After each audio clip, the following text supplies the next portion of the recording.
Welcome to the Plant Spirit Podcast on connecting with plant consciousness and the healing wisdom of nature. If you'd like to learn more on how to communicate directly with plants, visit www.learnplantlanguage.com to register for the free workshop. That's www.learnplantlanguage.com. I'm your host, Sara Artemisia, and I'm delighted to introduce our next guest to the show today. Jen Frey is a healer, mentor, earth advocate, and voice of the plants. She's the founder of Brigid's Way and co-steward of Heartspring Sanctuary, which is a living example of how to create a more sustainable future by engaging in co-creative partnership with nature. With over 20 years of experience with plant essences, energy work, and herbal practices, Jen has dedicated her life to the spiritual path of plant work.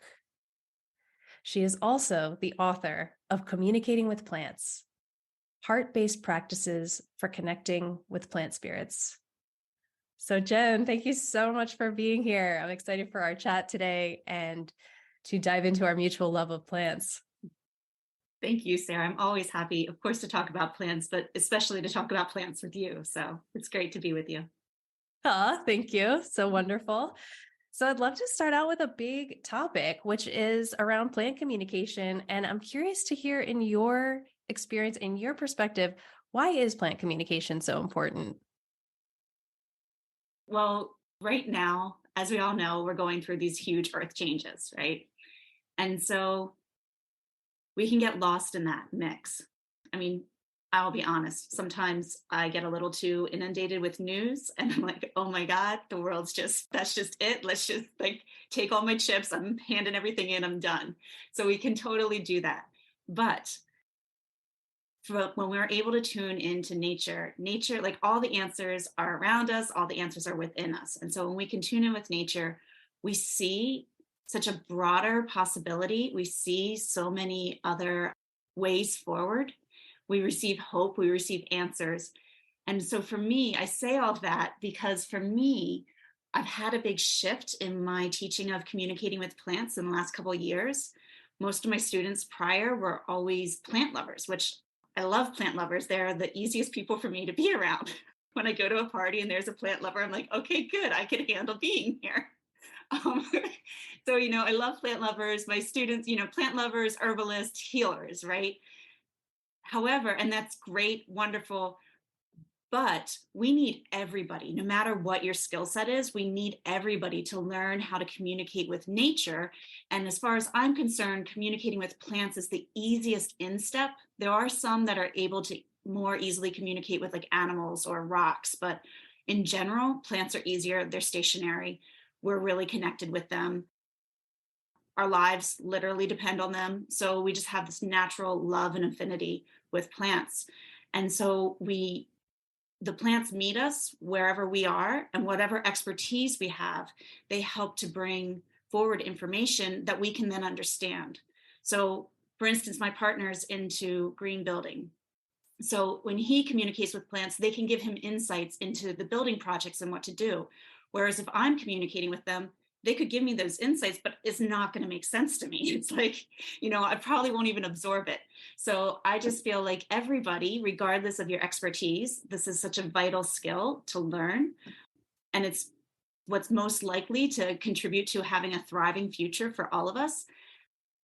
And that's only one aspect. On a personal aspect, communicating with plants just helps us all to again, see the solutions in our own lives, to remind us of who we really are, which means letting go of all these conditionings that we've received throughout the years of like, we're not enough, there's something wrong with us. They just remind us of the perfection of who we are. So that's a long answer, but also doesn't even begin to scratch the surface. Well, I love what you shared there about how they meet us where we're at. I really feel that too. Also, how they can support us in any realm of life. For example, with your partner, how they support with green building, and how, for me, the plant spirits support me in my spreadsheets. Like they will help us in any realm of life. So I absolutely just love that you brought that forward. And also how you were sharing about how they really support with helping us to let go of this conditioning that's not helpful, the conditioning that we are operating in that is not supportive of all life thriving on this planet. And I know you talk about how all true communication begins in the heart. So I was wondering if you could tell us a little bit more about this. Really, what does this mean? And are there some simple practices that you could offer about how people can connect with plants through the heart? Yeah. First, though, I have to comment. I love that they help you with your spreadsheets. I love it. I do too. I'm very grateful. And on another note, I think we have mutual friends, but other friends who, they bring in the plants to help them do their bookkeeping, or they can help us do whatever we need. And it's amazing. But as far as this, all good communication comes from the heart. So in our society, one of the conditionings that we've been going through is that the brain should be leading the way. We're rational thinkers. It's about logic. And in reality, there's been so many scientific studies done that show that actually it's the heart that is really leading the way. It's the heart that responds and lets the brain know how to respond. So we want to be in our heart. And when we're in our heart space, what happens is we go into, you could say, heart coherence, heart intelligence. And the heart intelligence is about, again, that solution oriented. So rather than like looking if a situation pops up that's problematic, rather than being like, oh my gosh, this is awful, and going to worst case scenario immediately, if we're in our heart can say like, oh, this is a good opportunity here. So what is it that's being presented to me, or what are possible solutions here? It also brings us into that restorative mode. So it helps to lessen the cortisol production, which we know is such an issue in our society right now. Helps to deepen our breathing, helps our body to relax. I'm drawing blanks, even though I teach this all the time, but the essential point is that the heart just helps us to more easily connect with other beings and be in this greater potential for ourselves, for humanity, for the earth. And so when we are communicating, whether it be with a plant or with a human, it's easier if we are in our heart space to have that good communication, because we're more able to bond with other beings. And again, we're also in a receptive state rather than a reactionary state. So I know we've all had conversations with people where we're just both reacting to one another, or you're just not hearing each other no matter what you're saying. And what it is you're not in that heart coherence. When we get into the heart coherence, heart intelligence, heart space, whatever you want to call it, when we get there, those are the conversations, and I'm talking human conversations right now, but those are the conversations where you just are like, yeah, this is right. Oh, this just feels so good. It's like this moment is everything. And you're just really connecting with one another. And that works with plants as well. The great benefit with working with plants is that they're their beautiful selves. They don't have all that conditioning and all the long bag that everybody else carries behind that happens when we're with humans. So they're not going to be reacting to us. So all we need to do is get into our heart space and allow the plants to connect with us. They're much better at fine tuning with us than we are with anybody else. That's one of the things that they excel at. So I know you asked about practices, but I just want to pause if there's any other questions about this or anything I should clarify.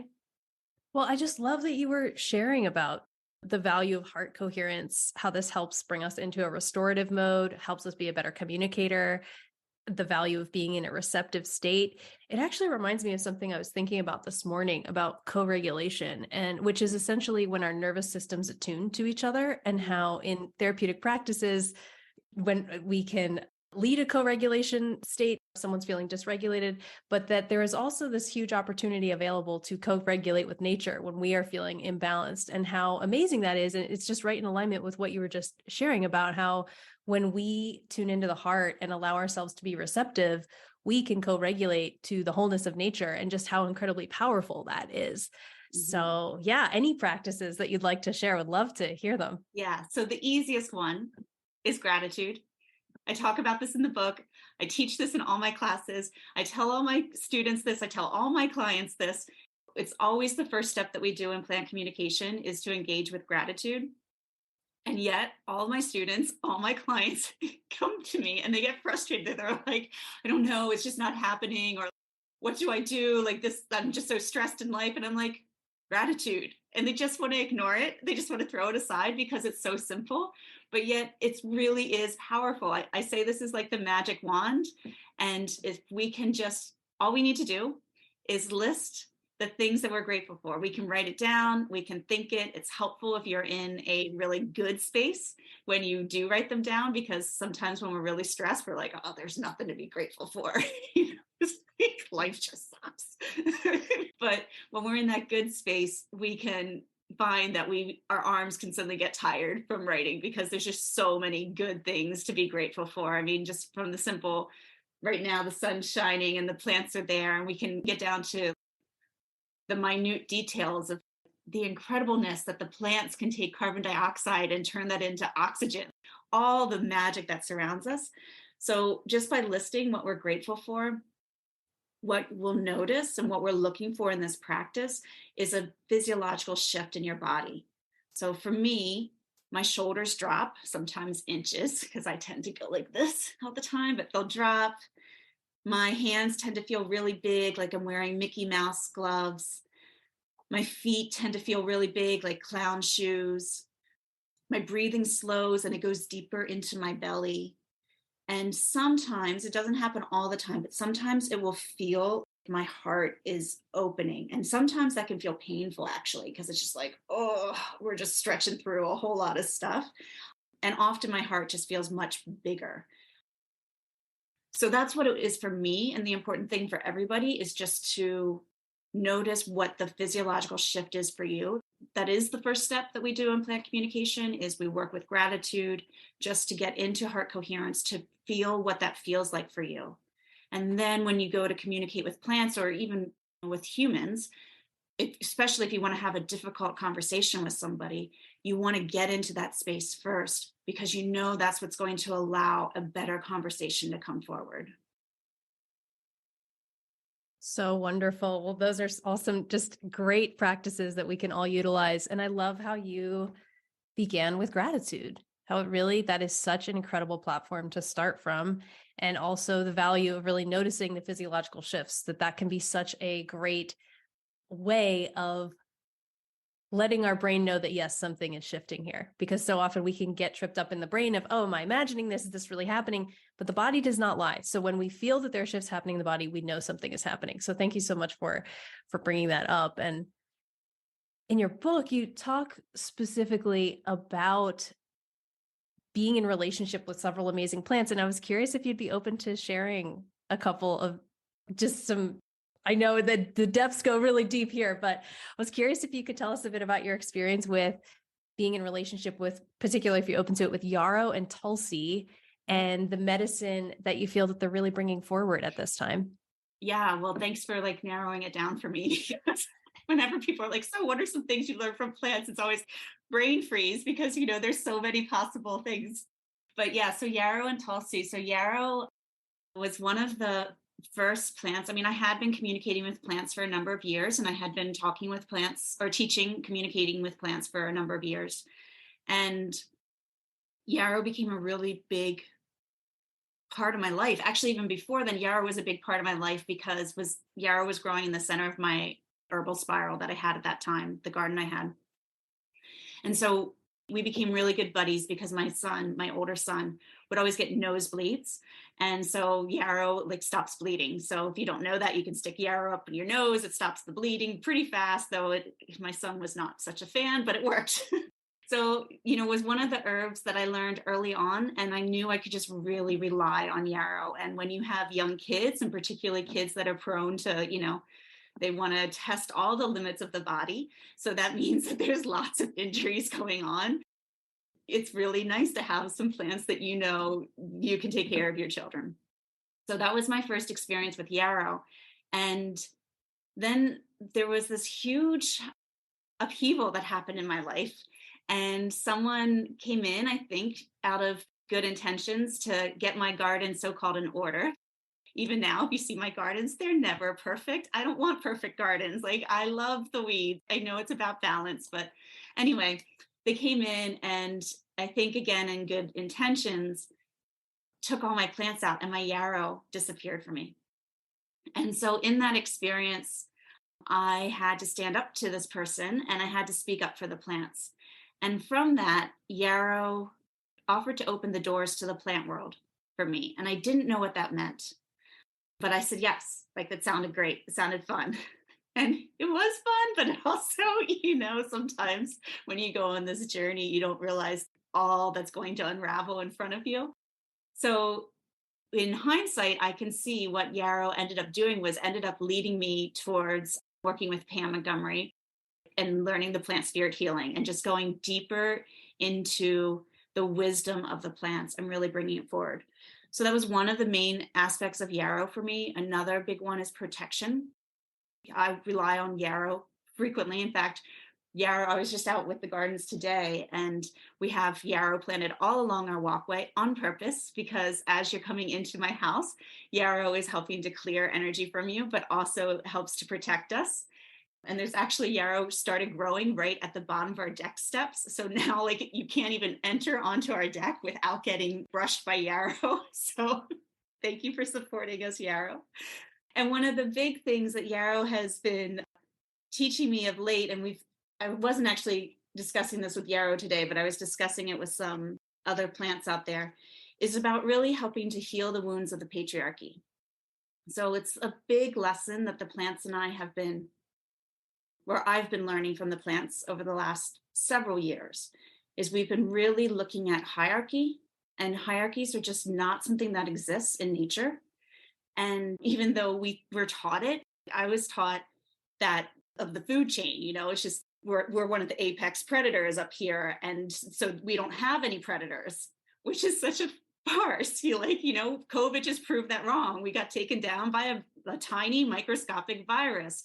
There, around where I live, ticks are a big deal. So we all have. There's not this pyramid. It's a circle, and there's multiple interactions with us. We're all interconnected, and so that hierarchy that we're taught about, and no matter how we want to look at it, it's not natural. It's anti-nature, and really it's anti-humanity. And we see it in so many different forms, whether it's through racism or sexism or whatever.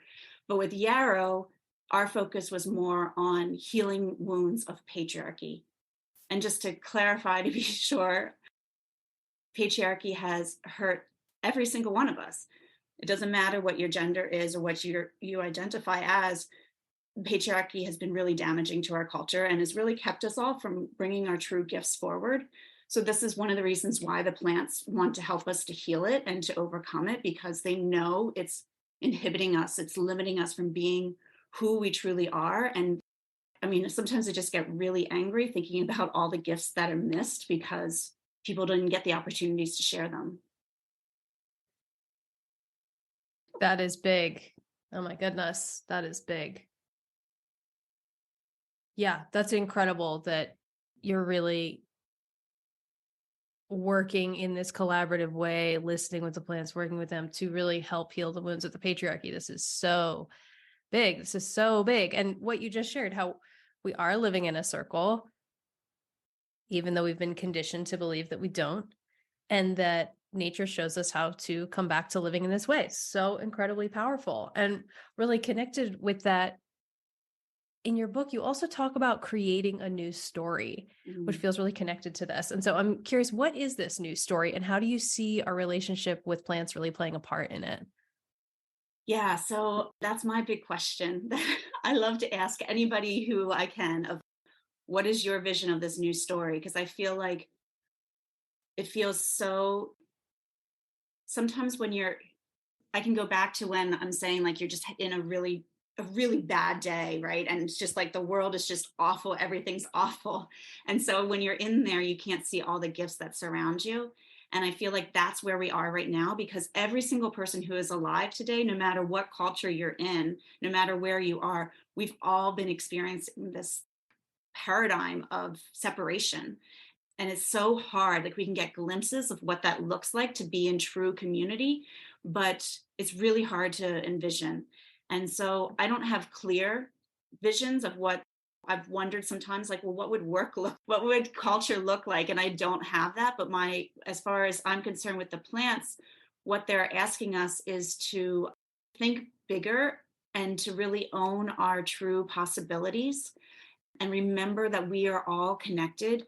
And we can say that, like I hear that a lot. I hear people give voice to that a lot and in many different philosophies, but it's really need to embody it. We really need to remember that this idea that even you and I are two separate beings is a total illusion, that at the very core, whatever happens to you happens to me. And so therefore I can't wish harm on you. I can't think that I'm better than you, or we can't think that we're better than anybody else because it interferes with our own well-being, or like same with the plants. And so what they're part of this new story is just, again, helping us to come back into relationship with all of nature, which is our birthright. It's what we are. We're supposed to be we are nature. We try to avoid it. But again, if we look at our bodies, we are more bacteria than we are human cells.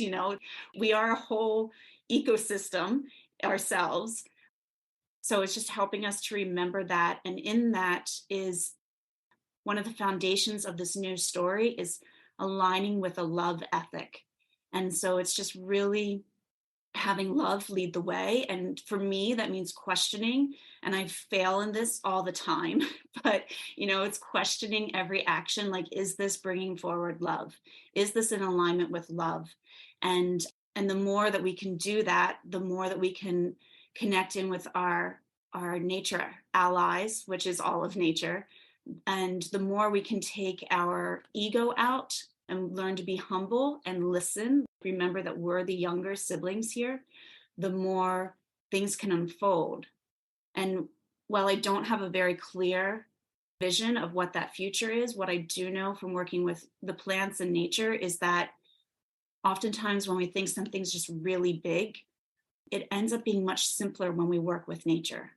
So if we think that this body of water is just horribly polluted, it's going to take so much work to clear it. Well, if we can take our guidance from nature, it can become pure water again, really simple and really quickly, way, way faster than what our human brains think is possible. Thank you for sharing that. I love that you brought that up because I really feel that too, that communicating with nature is actually so efficient. I love efficiency. So Me too. That is just fantastic. What an incredible gift, where we have all these problems. I mean, I ask this question myself all the time. Any kind of time that I'm coming to a crossroads, choice point, struggle, just asking this simple question of how would nature do it? What would nature do here? It can really help to simplify. It can help to simplify, would we go in through the mycelial network of communication, or how would we solve this problem?